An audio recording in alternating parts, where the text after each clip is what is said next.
Di tahun 2020 kita melakukan survei dan menemukan bahwa keputusan kita untuk hadir dan memberikan kuota internet kepada para peserta didik dan guru-guru kita, tenaga pendidik kita, menjadi salah satu program dengan tanggapan paling positif dari masyarakat.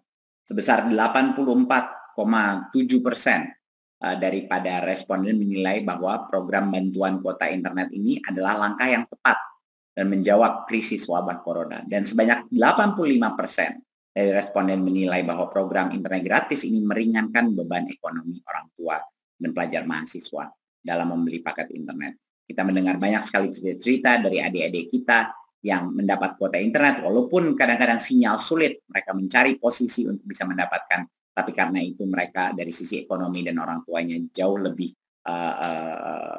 memandai, jauh lebih bisa tidak menjadi beban ekonomi keluarganya. Dan tentunya guru-guru juga merasa dengan begitu banyaknya Zoom call, begitu banyaknya kebutuhan untuk berbagai macam aplikasi-aplikasi, guru pun merasa dampak positifnya dengan pemberian kuota ini.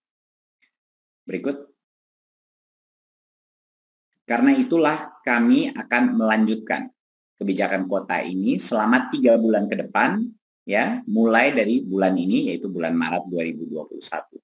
Tapi ada sedikit perbedaan, karena kami mendengar banyak sekali masukan dari masyarakat untuk meningkatkan fleksibilitas daripada penggunaan kuota internet tersebut.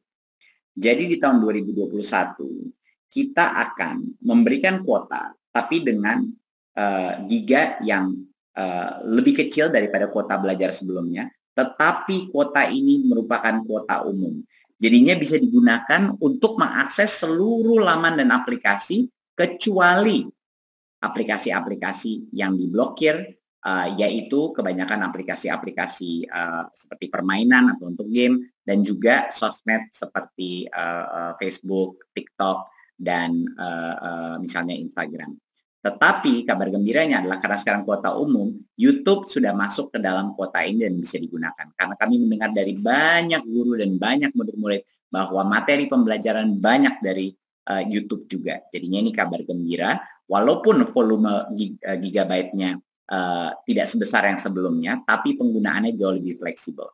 Jadi kami mendengarkan semua masukan dari masyarakat dan ini adalah modifikasi yang kita lakukan sehingga kita bisa mencapai titik tengah di mana cukup giganya tetapi kualitas penggunaan dan fleksibilitas penggunaannya dimaksimalkan sebesar mungkin.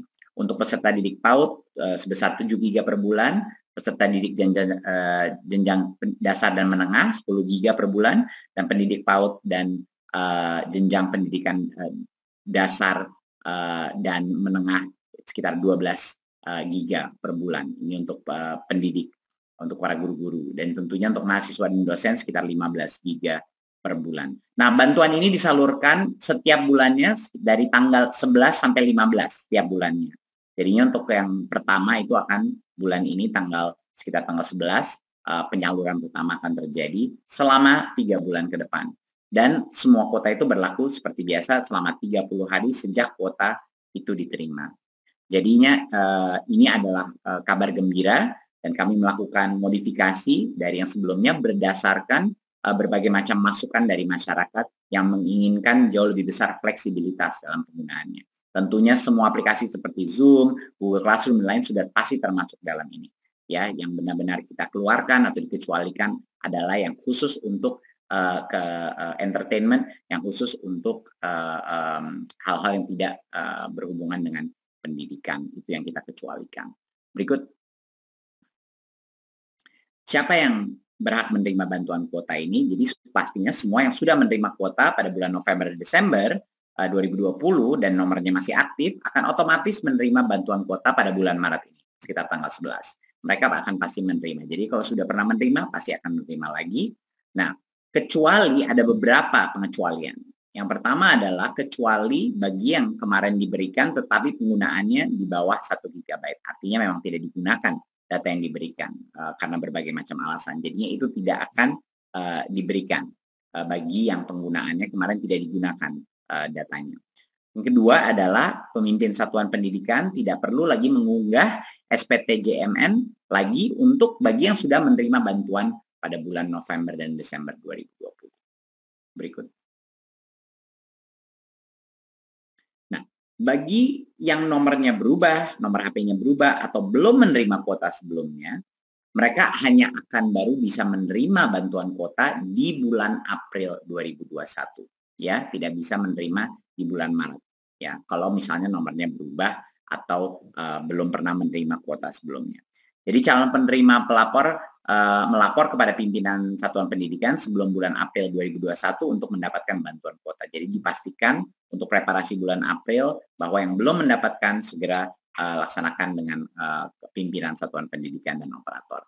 Dan pimpinan operator di satuan pendidikan ini tinggal mengunggah SPT JMN untuk nomor yang berubah atau nomor yang baru ya pada laman website kita dan tentunya di Pedidikti untuk yang pendidikan tinggi. Berikut. Persyaratan penerima bantuan kuota internet di tahun 2021 masih sesuai dengan Peraturan Sekjen Kemendikbud nomor 4 tahun 2021.